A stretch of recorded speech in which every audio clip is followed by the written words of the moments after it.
You're listening to the Options Insider Radio Network, the home of the Options Podcast. For more quality options programs, visit theoptionsinsider.com or search for Options Insider Radio Network in your podcast provider of choice. Listeners can also access all of our programming through our mobile app available in the iTunes and Google Play stores. Select programs are also available via live stream at mixlr.com/options-insider. That's mixlr.com/options-insider. Don't forget to follow along with your favorite programs and submit your own questions for the hosts at twitter.com/options, stocktwits.com/options, facebook.com/theoptionsinsider, or via questions at theoptionsinsider.com. The Options Insider Radio Network is sponsored by Fidelity Investments. Fidelity's Option Trade Builder tool can help you confidently build an options trade in 3 simple steps. Just choose a strategy, select a contract, and then review the benefits and risks of the trade. Learn more about Option Trade Builder at fidelity.com/options. Options trading entails significant risk and is not appropriate for all investors. Certain complex option strategies carry additional risk. Before trading options, contact Fidelity Investments by calling 800-544-5115 to receive a copy of the characteristics and risks of standardized options. Fidelity Brokerage Services, LLC, member NYSE SIPC. Welcome to Volatility Views, the premier program for volatility traders. Each week, we'll take a deep dive into the world of volatility with in-depth analysis, trading activity reviews, strategy breakdowns, cutting-edge education, and much more. We'll also bring you exclusive conversations with the traders, researchers, and asset managers who are reshaping the volatility landscape. If it involves volatility, then you'll find it on Volatility Views. And now, it's time to take a deep dive into the world of volatility. It's time for Volatility Views. All right, everybody. That music means it's time once again to dive into the dark side of volatility. It is time for Volatility Views. I am your guide for this journey, your boatman on the River VIX, if you will. My name is Mark Longo from the old OptionsInsider.com, as well as, of course, from the Options Insider Radio Network. I like that. Boatman on the River VIX. Maybe we'll have to go with that. And it has some dark implications for the vol world, but I like it nonetheless. And, of course, you guys know where to find all of our goodness. If you're new to the show, welcome. You can join us live every Friday, noon Central, 1 p.m. Eastern via the old Mixlr. If you prefer a podcast on your own schedule, got you covered there, too, on all the major platforms. If you want to just go on your web device of choice and stream it live, you can do it on our site and pretty much a bunch of others as well. And if you want to just get it on your mobile thing and want to get everything, 11 years of content, our app is the best way to do that. And there's no restrictions, no platform gateways. Here's the most recent 50 or whatever. Here's everything. You can go crazy till your heart's content. You want to hear that that panel session we did, that interview, that vol views we did from a decade ago? Have at it. Go forth. It's fun stuff. Of course, however you listen, live after the fact, hit us up, questions, comments, insights. You guys know how to reach us at Options on most of the major social media platforms, or indeed just questions at theoptionsinsider.com, the old-fashioned way. Still works, and we like it. All right, and joining me on the old program today, fresh off a gigantic pasta feast of his own, the greasy meatball, Mr. Mark Sebastian. Mr. Meatball, welcome back to the show. Did you leave any delicious meatballs for me, sir? I did. I've got a bunch of meatballs at my house for you. You got to bring me like a care package one of these days. Yeah, come and get them. Tell you what, I'll trade you. One of these days we can record from my house instead of your studio, and we'll do meatball hoagies. Meatball hoagies. There we go. I'll trade you some adult beverages for your legions of delicious meatballs. That sounds great. There we go. Trades are already being made here on the show. While we're doing that, let's look at some actual trading going on. It was time for our volatility review.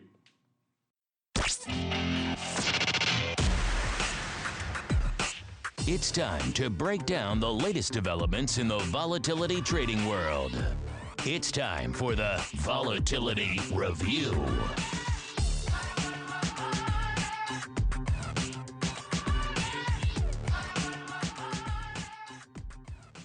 All right, everybody, welcome to the Vol Review, the portion of the show where we review the volatility that is popping off this week and indeed today. And Mr. Meatball, seems like the worm turning a little bit. Earlier in the day, kind of the start of the session, we had kind of one narrative playing out, which was pretty much rallies, mild rallies across the board. But for the most part, mild rallies and volatility taking a little bit of a break. Now we're seeing that worm starting to turn a little bit. Most of the major indices slightly, ever so slightly, in the red, but they have given up a little bit of that upside there today. So that worm turning, vol still kind of a mixed bag. VIX Cash right around 1230 or so right now. Got as low, broke the 12 handle, got into the 11 handle today. 1193 ever so briefly. Got even up into the 13 handle. So it's had a not quite a 3-handle range, but it has touched 3 handles today, which is interesting nonetheless. So we'll see how all that plays out and how that plays out for our vol prognostications in a little bit as well. Mr. Meatball, an interesting one out there. The worm's starting to turn. What's catching your eye out there as we're seeing a little bit more red hitting the screens right now? Yeah, it was pretty amazing. The headline basically read, Donald Trump wants to continue forward with the $200 billion in tariffs that he said he wanted to carry forward with. It's the most nonsensical headline I've ever seen. This looks like a slow day, low volume, paint drying, kind of algo takeover, if you will. So one headline reader sent things south, and then with that, it pulls everything higher. But yeah, VIX, not a huge reaction to this. It's basically unchanged. The VIX futures are flat to downish after really being a lot lower earlier. But when that initial headline first hit, we did see things go really screwy for a second, but eventually they came off. Now, the range that we've held has kind of been, as, for those that listen to Option Block, Mike made a point yesterday that, the kind of range is the old high in the S&P to the new high. And we were getting darn close to that new high, and lo and behold, they kind of took it down. So this also could be a little bit of an excuse to just kind of take money off the table. Premium does not seem to be reacting very hard to anything going on. That's kind of what I'm seeing. This is, I believe, even with everything going on, we're at the low for the September future. I do believe that is correct. And you're right. There was a lot of, I guess you can call it maybe pent-up interest. We talked about it a little bit on Option Block just yesterday. Pent-up interest, desire for maybe. The Journal was reporting, of course, earlier this week that maybe we had reached some détente there in the trade war. Maybe cooler heads were prevailing. And then Trump with his multiple tweets and headlines saying, yeah, no, none of that. There will be no cooler heads prevailing here on this. So maybe some of that narrative shifting, having to blame for a little bit of this bloom coming off the rose. Again, not a major turn. This is nowhere near analogous to, remember, it doesn't seem like it was that long ago, but a couple of years ago now, Mark, remember when the Hillary news broke on a Friday and everything just changed in the market that day, a NASDAQ and everything. Or when that guy reported that Trump was implicated and the markets dropped 30 points and then rallied all the way back. Or the 18 times that our old buddy Yeltsin died or was assassinated during my time in the SPX. Oh, he's dead for sure this time. There goes the spooze. 30. Oh, wait, no, he's fine. No, this time I got it from my guy in New York whose cousin is Russian. He's definitely dead. That was a fun one as well. Reliving old. Nothing like ridiculous headlines. Reliving old spooze sell-offs. Always good. Always good for the soul. Our old friend VVIX calming down a little bit. Had got a little bit lofty last week. We were talking about it was over right around or a little bit over that 100 level, which is the level a lot of people start to perk up and pay attention to that one. It's showing that things are frothy. Things are a wee bit turbulent. Maybe you want to pay attention to the vol space off that now a little bit. Right about 9-10 handles lower, right around 90-91 right now in VVIX land. So still showing some froth. Still showing things are nowhere near as quiet as, down in the mid to low 70s when things start getting a little bit more normalized out there. But still off the highs of last week. You mentioned the VIX futures, Mark, We talked a lot last week about the volume not being so great out there. Coming into the show this morning, that's probably changed a little bit now with the cash moving a little bit, but we had a little bit of about a handle gap to the cash to the front month last week. Of course, the cash was kind of whipsawing around, so it pretty much erased most of that premium gap. It's back now about a handle here from the cash to the front month. 2 months out, about 1.5. That's pretty much unched from what it was last week. So a little bit farther out, things aren't changed. It's just obviously that kind of whipsawy nature of the front portion of the curve, likes to dance around a little bit and cause a little bit of fun out there. Anything catching your eye from a VIX futures term structure perspective out there? I know you mentioned kind of the low in the SEP future, but other than that, not much has really changed in the structure from last week. Yeah, the one thing I would point out is that it's interesting that the VIX futures were trading at such a huge premium for weeks on end, and realized was super low. VIX was trading 2-3 points below the VIX future. And in this case, you could almost make the argument that the VIX was right and not the futures, which is really rare because the futures are at the lows and the VIX is not. So you can almost make an argument that the VIX index itself, those that were selling S&P puts were got the upper hand over the futures and the variance guys. Which is rare. Are you implying that perhaps the VIX was a leading indicator to the futures in this sense? Which is almost never is. Usually it's the other way around.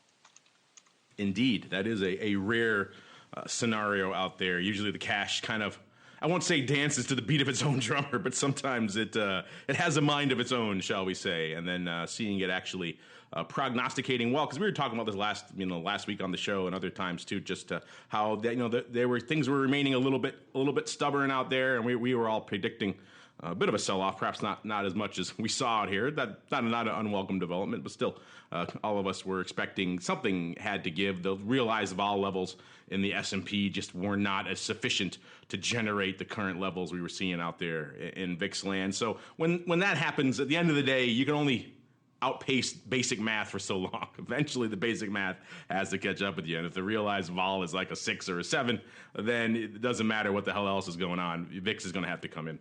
And that's kind of what we saw. And it saw pretty aggressively here this week as well. Let's move on to our old friend, the VIX options as well out here. An interesting week. Actually, a fairly active week out here this week. We're averaging right now. The ADV out in VIX land is still shy 500,000, right about 463,000. Coming back up a little bit, having sold off a little bit more. The big day of the week this week was yesterday, was Thursday, of course.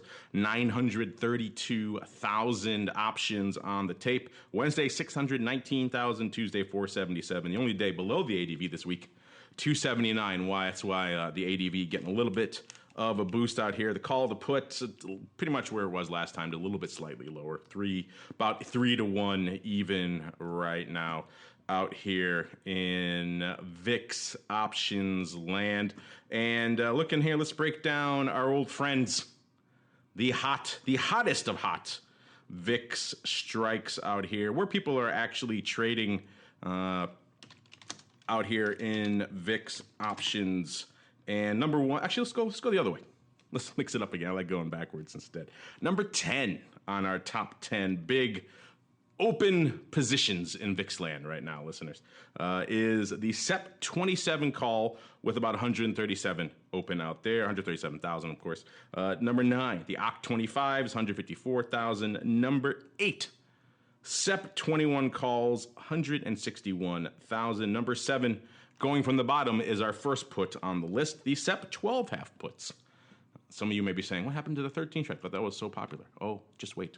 The SEP 12 half puts, 164,000 open there. Number 6, SEP 25 calls, 166,000. Number 5, our first and only DEES on the list. The DEES 47 halves continue to be popular out there, 169,000 of those bad boys. Number 4, the SEP 18s, the comparatively reasonable SEP 18s, 176,000 contracts open there. Number 3, SEP 20s, 185,000. Number 2, the NOV 20s with 189,000, also the only NOV on our list. And number 1, the aforementioned OCT 13 puts, just lighting it up this week. Now taking our number one spot. They've always been relatively stubborn, stalwarts on our top 10 and around number 3, number 5 all the time. Now fighting their way up to number 1, 336,000 contracts open over there. Total of about 8.6 million contracts open, about 6.5 on the calls and about 2.1 million on the puts. And interesting, Mark, let's talk about those puts for a little bit, because coming in yesterday, we saw what looks to me, and maybe you saw this probably in shows, so maybe you have a different take on it, but it looks like it was pretty sizable, and it appears the way it was pricing up, maybe sizable bearish vol play out here involving our old friends, the OCC 13 puts. We saw quite a few of those going up. Of the OCC 13 puts, looks like paper picking those up for around 44 cents against the NOV 2026 call spread, but not selling that call spread. So I guess it'd be more of a time strangle if you think of it that way. It seems like it was selling that 28,000 times on the vertical. So 35,000 on the puts and then 28,000 on the vertical. Also did 31,000 more on the puts. So the total for a heck of a lot of those puts and a heck of a lot of this vertical, which if it went up kind of as it was priced, then it looks like they're selling the vertical, buying the puts, aka obviously short or getting short some VIX land out there. I'm sure this one came across your radar, Mark. What were your thoughts on this kind of funky puts with call vertical here?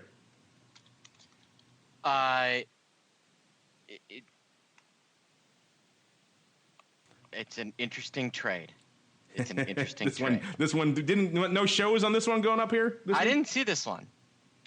I thought for sure this one would have come across your desk. Yeah, it was probably the size trade yesterday. And at first blush, looked like it was like, oh, buying the call spread and buying the puts, which is interesting in and of itself. But flipping it, I think, makes a little bit more sense. And and that's probably the way you probably would lean. Of course, obviously, this is against another position, so they're hedging. Yeah, I saw there's been a lot of weird stuff today, though.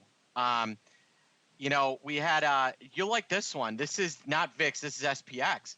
But I've been getting shows of a guy buying.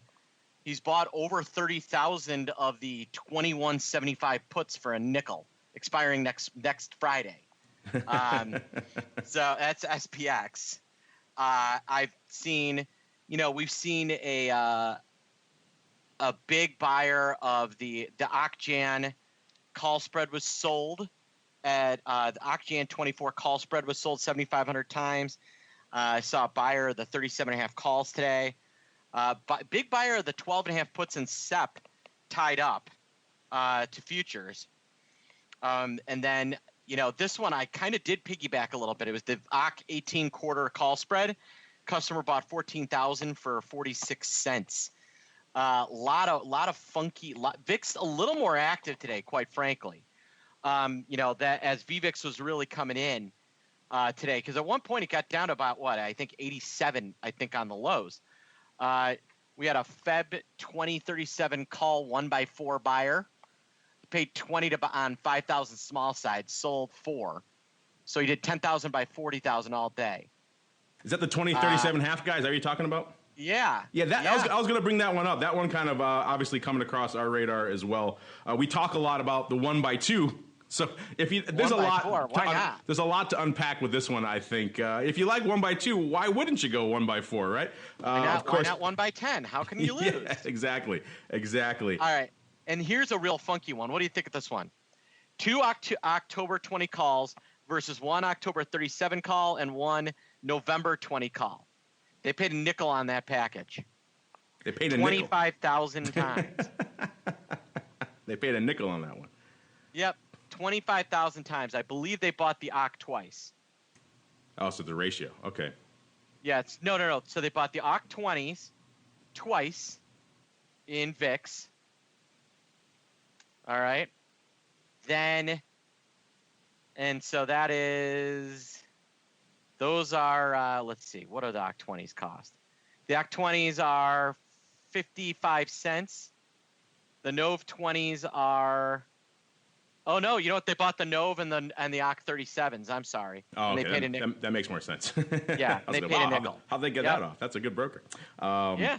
No, that's an interesting one. Yeah, you're right. It's getting kind of fun again to start parsing the VIX tea leaves a little bit. There's some stuff happening For a while now that there. The VIX is not just in the floor or ridiculously high and is moving, we're starting to see the futures haven't picked up yet, but we're starting to see some activity in the options, which is a good sign.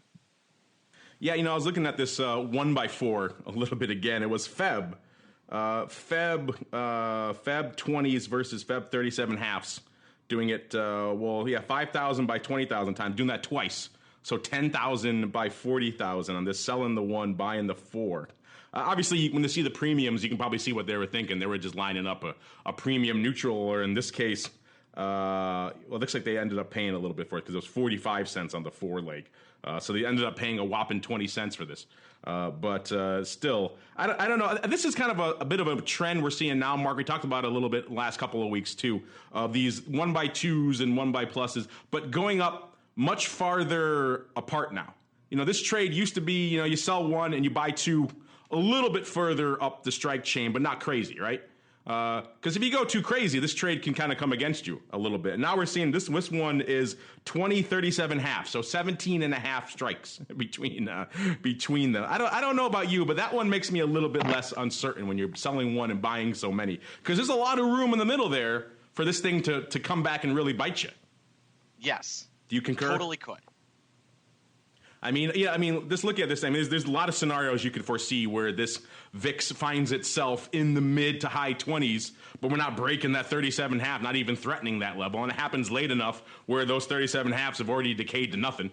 Yes. And now you have this spread that's 7, 8 handles in your face, and the 4 handle is doing nothing for you.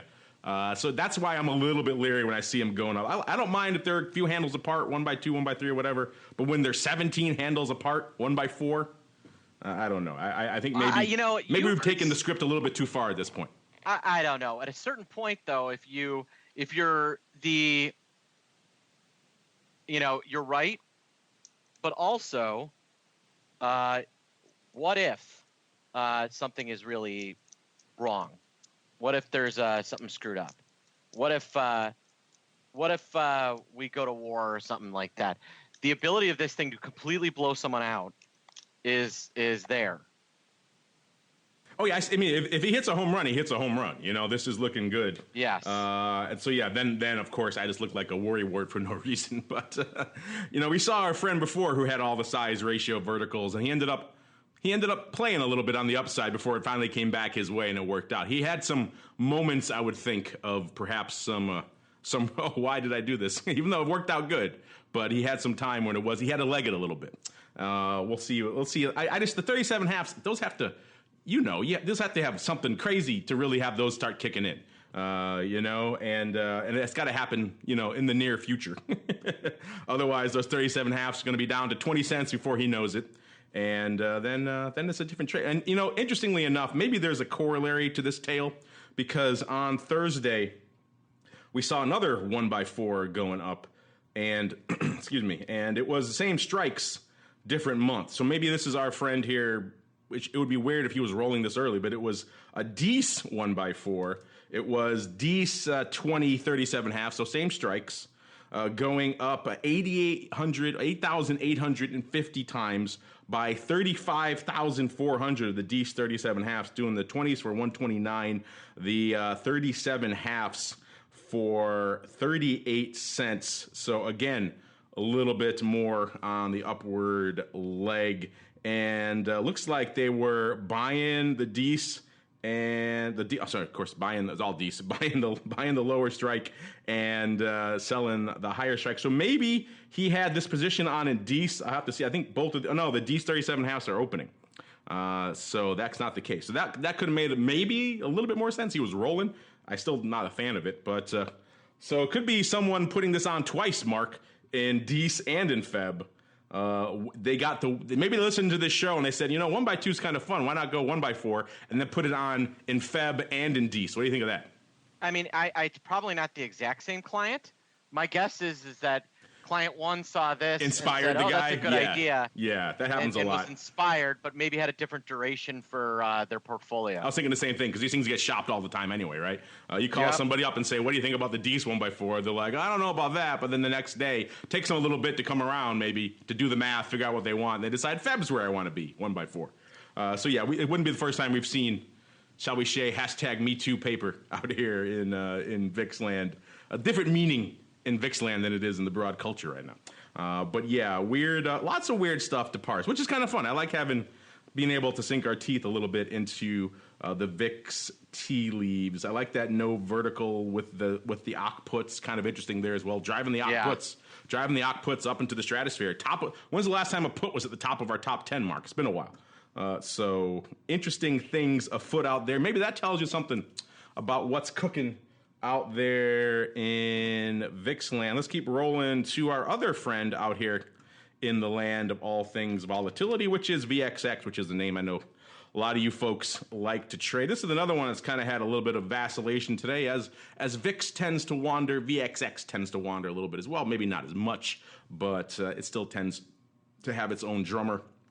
We hit a high of about 28.08 today, a low of about 27.5 on the downside. Kind of right around the 28, 27.90 or so level right now. So either way, we're still about 3 handles lower than where we were this time last week when all of us were saying, this seems a little bit frothy, a little bit top heavy. Doesn't seem like this is sustainable. Fast forward a week, and we were right. Perhaps more right than we thought. ADV out there right now in VXX options, about 232,000 contracts. The big day out here this week was yesterday, Thursday, 227,000.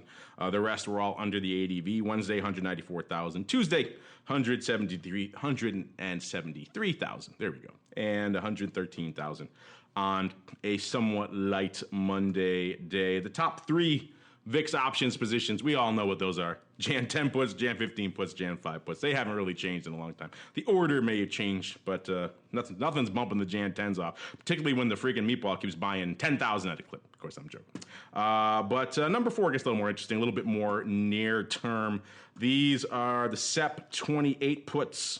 There's 44,000 of those bad boys. They continue to trade 3,000 going up today. Looking at a lot of those going up, printing on the SEP 28. So since we're talking about that, 26,000 of those SEP 28 puts going up yesterday for prices around 90, 91 cents, 87 cents. They went up in like 3,500 lots throughout most of the day. Ironically enough, OI pretty much almost unched, only changed by about 4,000 contracts after all that, almost 30,000 contracts going up. So some other things maybe afoot. Looks like a bunch of the calls also traded, only about 17,000. So maybe some of that could have been a little conversion reversal action going on out here in VXX, but not quite 1-to-1, which is also weird in and of itself. But that 28 strike still continues to be of interest, of note to people. The first big calls on our list are the Jan 50s, still open out there. Those 39,000 open of those bad boys. Let's just pull it up really quick to see how those are looking right now. Jan 50s are $1.25 at $1.36. So there still is life. We joke about it a lot, Mark, but there still is life in this call wing here in VXX. People continue to play up there. Not as much as the puts, but they keep playing. Anything catching your eye out here this week, Mark, in VXX options land, sir? VXX options land. You know what? We're starting to see a little more action on VXX. I'm seeing just a lot of different stuff. What I would say is that the implied volatility of these options are about as cheap as we've seen. And currently VXX is now at the year low. The last time it was lower than this. We were basically not since January. So we are at the low since the XIV blow up now in VXX. Is this the low? Really? And implied it is not the low. We got lower in January. I was going to say, I thought we got lower. Okay. To 25, but the implied volatility is at about the low for the year. So just options in VXX and in VIX themselves are getting not bad. So then you're not a fan then today of someone blasting out 8,000, almost 9,000 of the no 45 calls harvesting what little premium there is left in these options today. So that won't. No way you can lose there. Good job. Doing it for looks like about 79 cents. Let's see if any more have piled in today. No 45s, 8,500. Yeah, so pretty much about the same amount. All opening. Looks like 4,000 of the 40s went up as well, but this did not go up marked as a spread. So this was pure opening paper, a little upside blast, and maybe they decided, they see this juice in the call wink, sir, and they want to squeeze it. What little there is left of it, they want to squeeze it out. Is that the Carmen line motto as well? To squeeze all the juice till it's all gone? Oh yeah, that's what we do. Is that on your business card? Carmen line, we squeeze the juice. What we tell our clients is never close pennies and nickels because that can't hurt. Because you never know when that could, that penny could come your way, right? Exactly. Well, actually, you know exactly when it'll come your way, but still, it's a fun surprise on expiration, right? When you get that last penny. Exactly, it's the best. There's nothing like the P&L from that penny on that Monday. The P&L of the penny. We love it. The other guys know what you see out there in VXX land. You guys love to sling it. You love to trade it. What do you think about these calls going up out here, or the fact that some of these upside calls, even in Jan and things, still have some life, showing that there are people up here afoot willing to play. Not all of them are overriding up here in the call wing up here. Speaking of a little bit longer term stuff, Mark, we were looking at this. Someone sent us this survey of asset managers as to when they think the next recession will begin. Where did this come from? This is the Bank of America Merrill Lynch Global Fund Manager Survey. Maybe you're in this survey, Mark. And the takeaways from this is that the majority of fund managers expect the next recession to begin in the second half of next year, or indeed the first half of 2020. And this has changed a little bit. This data came from a month or two ago in midsummer or so maybe it has changed even since then. But at the time, it was changing. It's like they were pushing back their estimates. There were more people picking the second half of 2019, or I should say the less people picking the second half of 2019, and then more in June than there were even a few months earlier than that. So people, seems like, at least going into the summertime, were pushing back their estimates for when the next big bear turn will turn. Now, Mark, I know you and I like to parse actual paper flow and what the actual products are saying, not so much what the surveys of fund managers tell us, but still interesting stuff. What say you? Do you concur with our friends here, your fellow colleagues on the fund manager side, that the next shoe will drop, the worm will turn, either Q3 or Q4 of next year or into the beginning of 2020? Yeah, I don't know. I don't feel like, I feel like this has been a little bit weird. Yeah, we've got this extended economic expansion, but 80% of it was what we would call kind of a recessed expansion. We're just now starting to see kind of everybody in the economy catch on. So I don't know. Maybe we got a little more time. Yeah, even more than you think Q1 of 2020? Yeah, I mean, who knows? Who knows? The change in, I think, we did not need these tax cuts. I think it's all the change in regulatory approach that has really changed things. And that's made such a difference. And so the fact that, we've got regulatory certainty, I think is really a major thing that's helping the economy. And so as long as we've got that, who knows how long we could expand.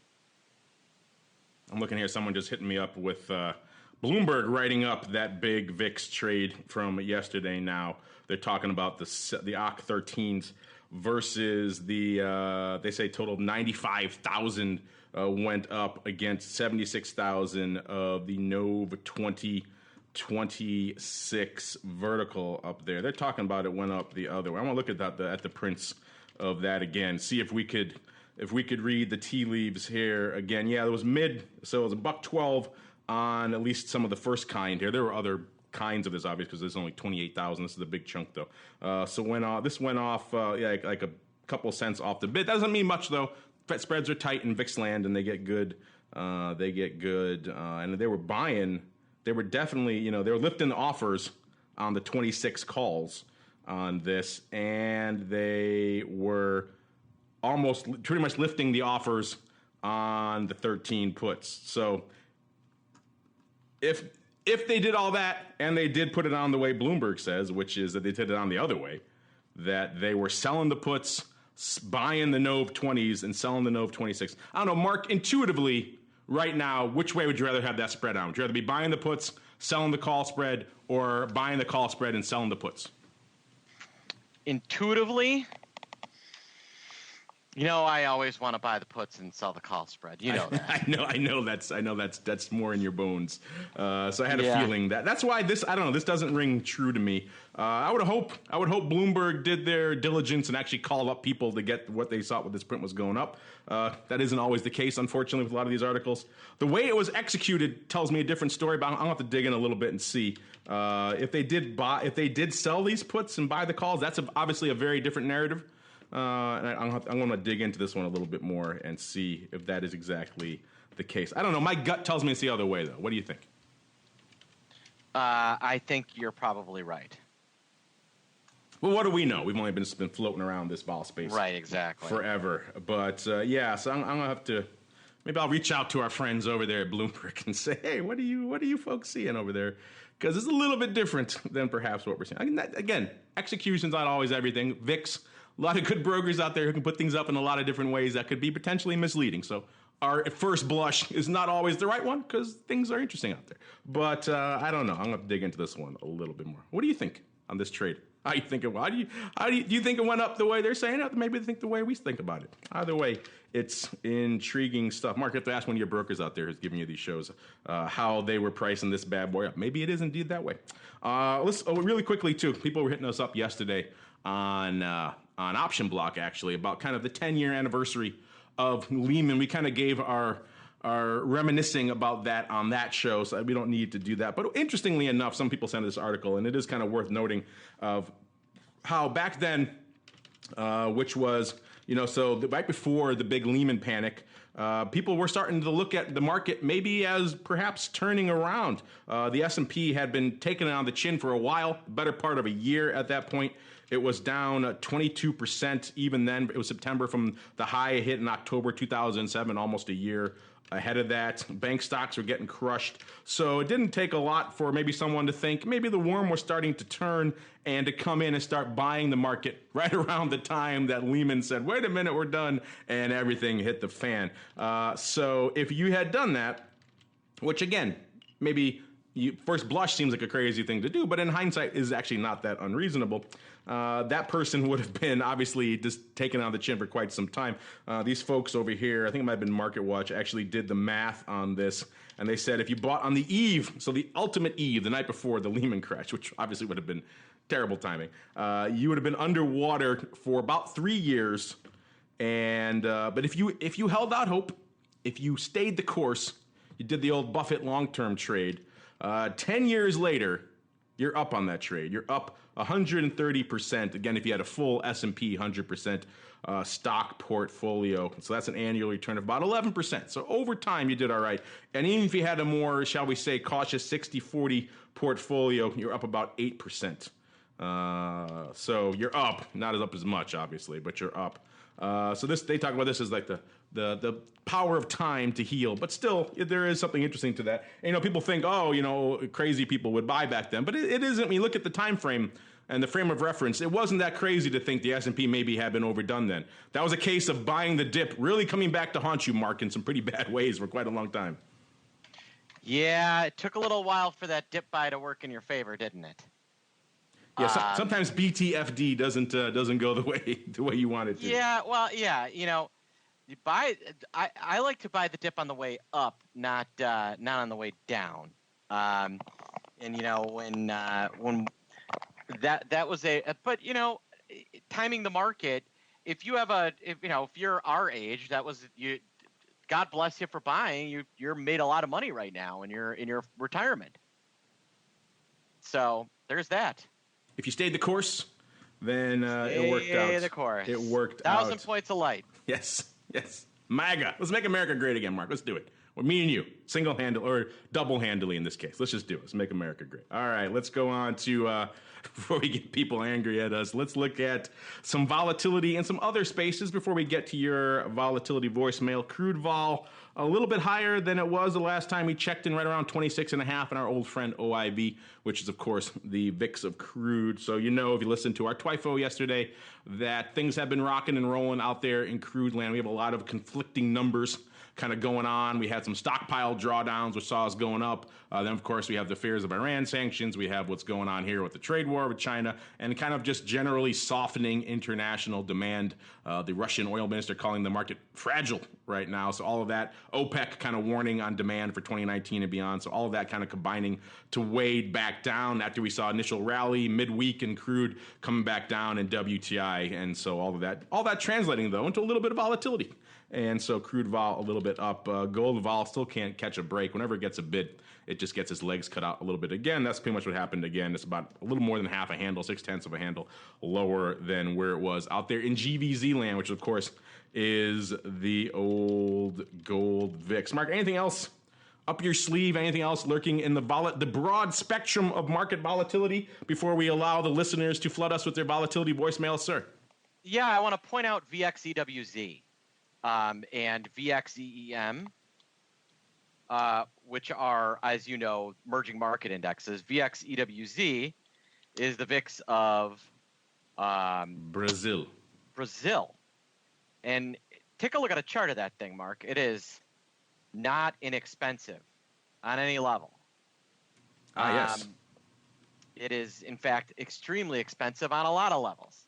It's at right just below the year high, about 54%. So that is just a crazy amount of vol. And in fact, it's kind of at levels that haven't seen except for in their absolute panic peaks in Brazil. VXEM also pretty high, 20.61. Now, it's definitely been higher, but I think it's pointing toward the fact that there is some rooted fear in the emerging market complex. Yeah, these are interesting. We don't get a chance to talk about these that much because there's obviously no real tradable VIX products. Obviously, you can trade EEM or the others, but so you can trade the underlying ETF and write and buy vol and those things, but there's no actual VIX product associated with them. This is one of the things that I find both interesting and frustrating, Mark, with the VIX complex. A little bit of a side note. They have so many great indicators and things out there that you wish you could just trade them, directly. And, we've had this conversation many times, all the different products they put out there, the minis, not the minis, the single name VIXs, everything else like that. And they're interesting theoretical things. But these obviously are linked to actual tradable products, so that at least gives you some hope. And you're right, interesting stuff. We've talked a lot with the folks from B3, about what's going on in the kind of Brazilian and South American sector of the market, and things are interesting. And it seems like those folks have kind of washed their hands of the U.S. for a little while, which is a shame because we're looking to get more insight from what's going on in Brazil. Because clearly, according to these VIX indicators, things are not exactly quiet. So maybe, Mark, if people are lamenting that this recent sell-off in VIX land, they say, I want a little bit more juice for the squeeze. I want a little bit more money when I'm doing my call overwrites and everything else I like to do to harvest my vol. Maybe, perhaps, they should be looking overseas. Is that your takeaway, sir? Yes. I think if you're looking for volatility, the emerging markets are where to be. Are you slinging any EWZ or anything else in the old Carmen line these days? Not in Carmeline, but I did play around with that in the PA, the old PA. So your public address system? Correct. You announced it to the world? Yes. Your Parent Teachers Association, you add a T in there, why not? All right, before we get too silly, listeners, let's keep on rolling. Maybe we'll get sillier. We'll see what you guys have in store for us. It's time to check in on our volatility voicemail.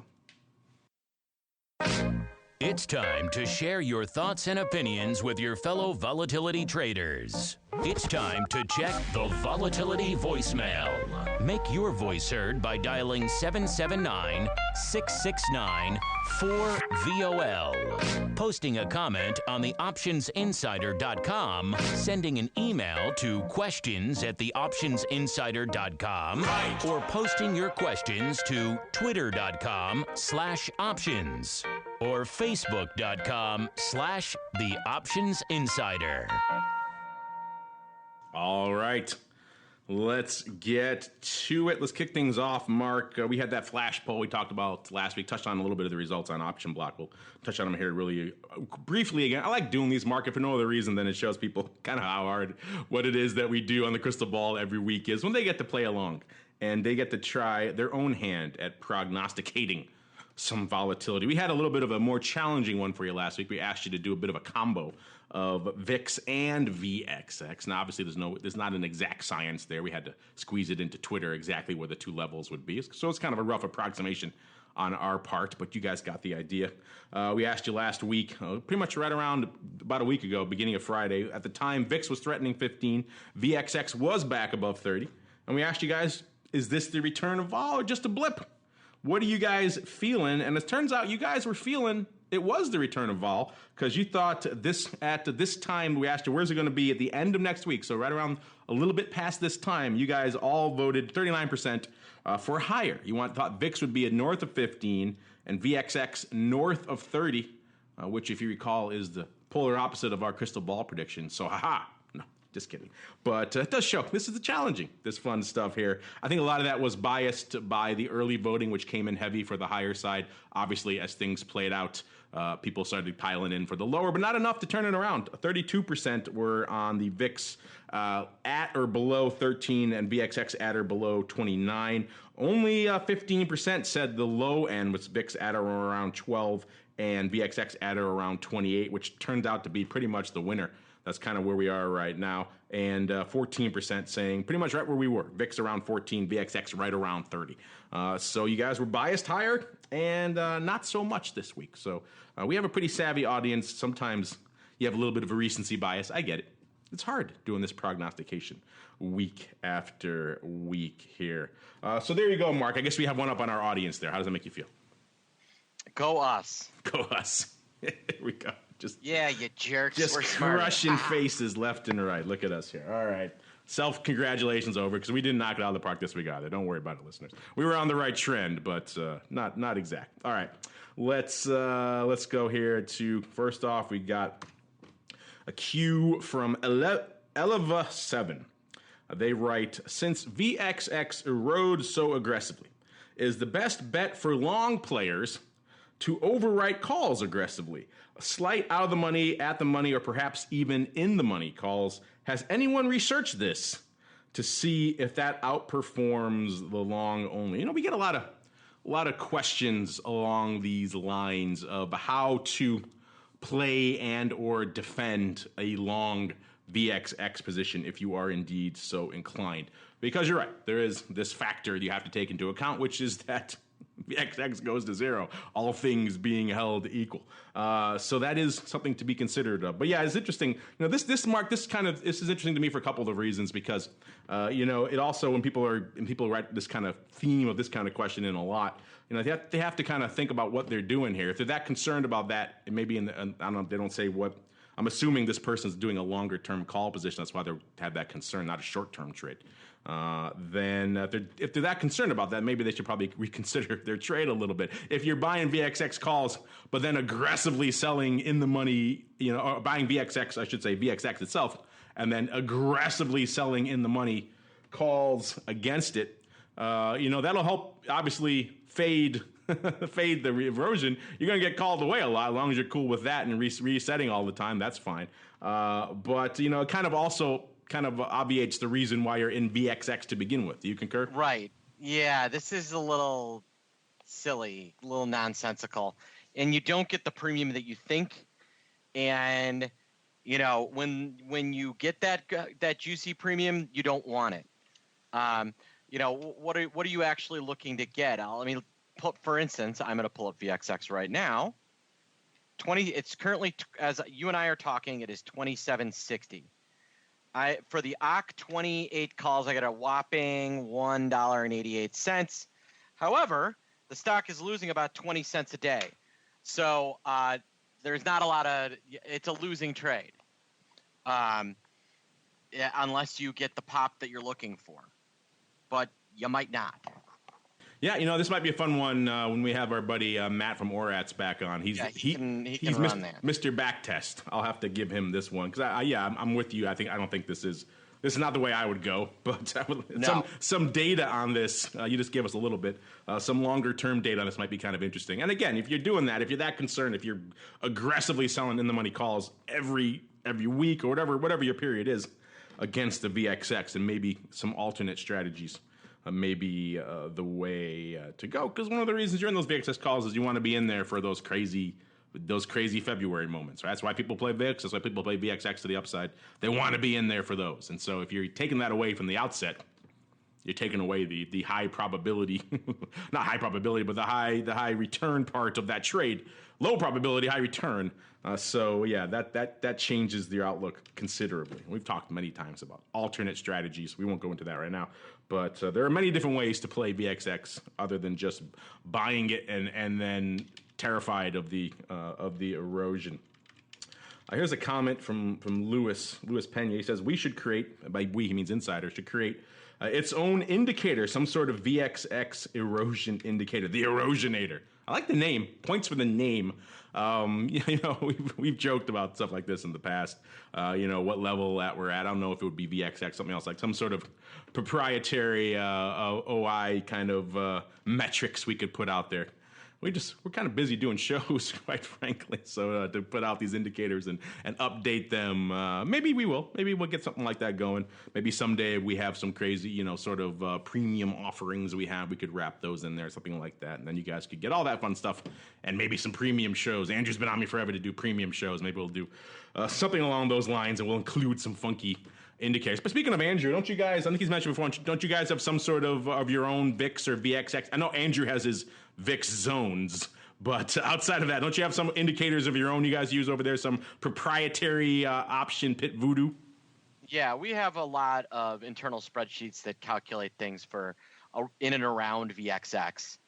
And how much is it decaying? How much is VXZ decaying? What do and then we play around, right? We've got the zones, but we also have levels within there that we're actually trading around. The Sexinator. How sexy is VXX erosion right now? How about that, huh? That would get people who subscribe to that. They would want that. What's the Sexinator looking at right now? There you go. See? How's it looking? It's a 6. Oh my God. That's super sexy. I need to get in. That kind of thing. I can see that being interesting. There you go. A little bit of free branding advice for you over there. Let's see here. We're coming up against it. I thought we had more time. Unfortunately, we'll have to save some of these for later. All right, I was having fun. I got caught up having fun answering your questions here, listeners. Let's see. All the rest of these are kind of long. We shall unfortunately have to save these for another time. Looking for a quickie, really quick. Nope, all the long ones. All right, let's keep on rolling into our final segment. The most difficult part of the show. It is time for the crystal ball.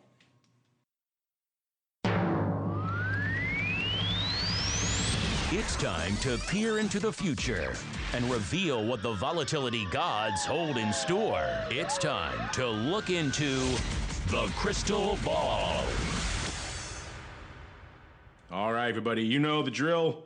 This is the portion of the show. I always joke it's the hardest part of the show because it kind of is. This is the part where we're trying to reach deep into the unknown, the twilight zone of volatility, if you will, and just attempt to divine what's going to happen there, the murky ether of the future.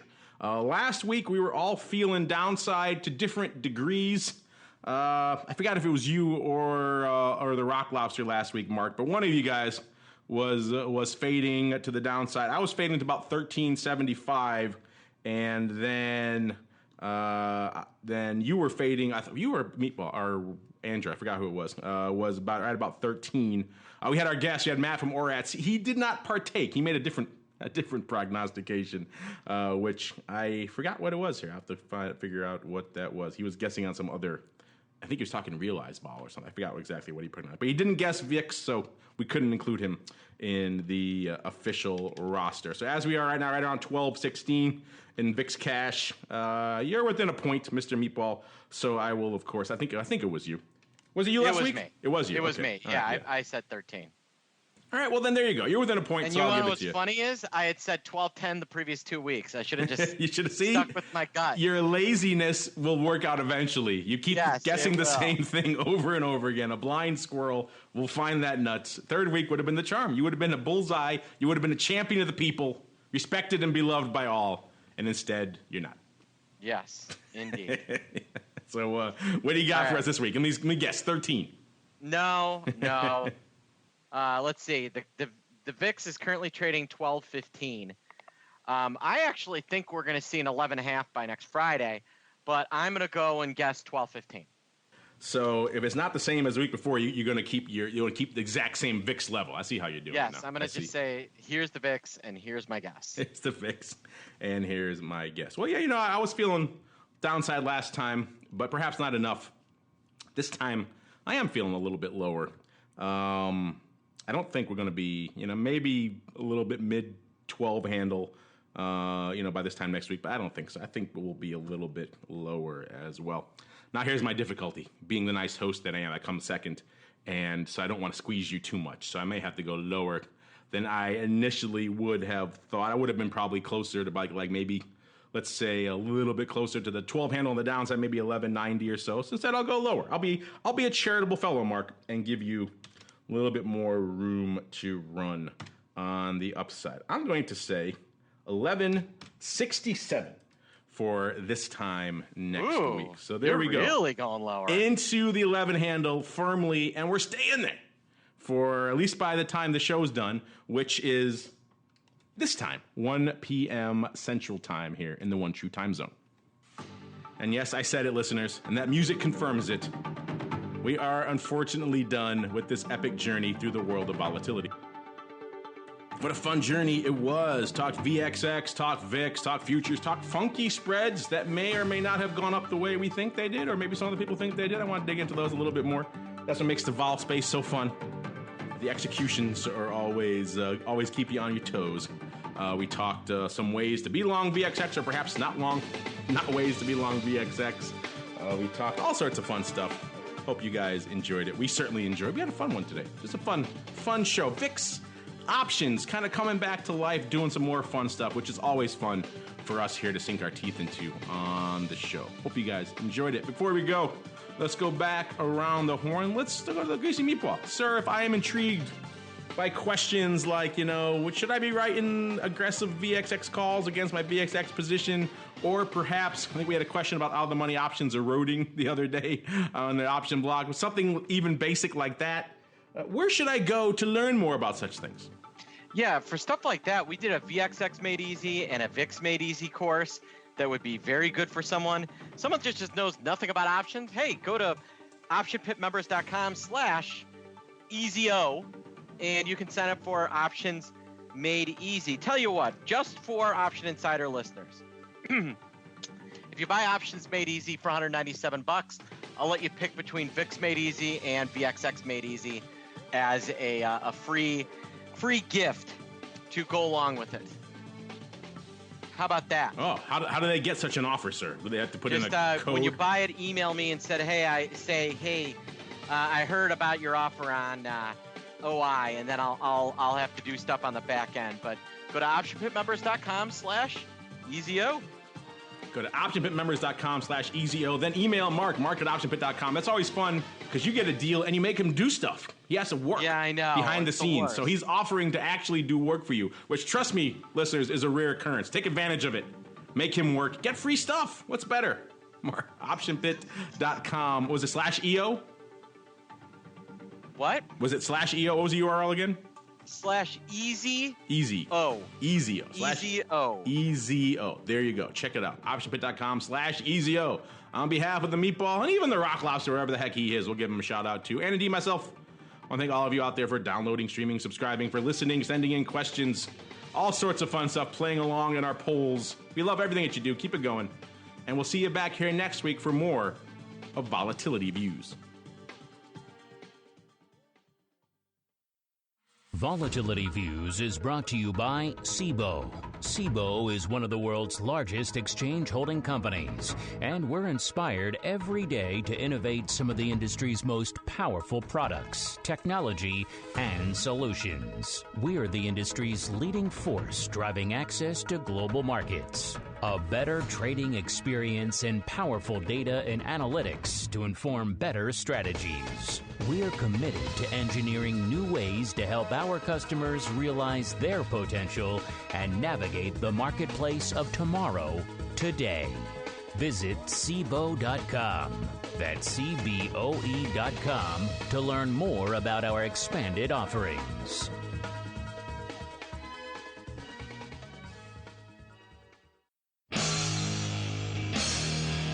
The preceding program was a production of the Options Insider Radio Network. For more quality options programs, visit www.theoptionsinsider.com or search for Options Insider Radio Network in your podcast provider of choice. Listeners can also access all of our programming through our mobile app, available in iTunes and on Google Play.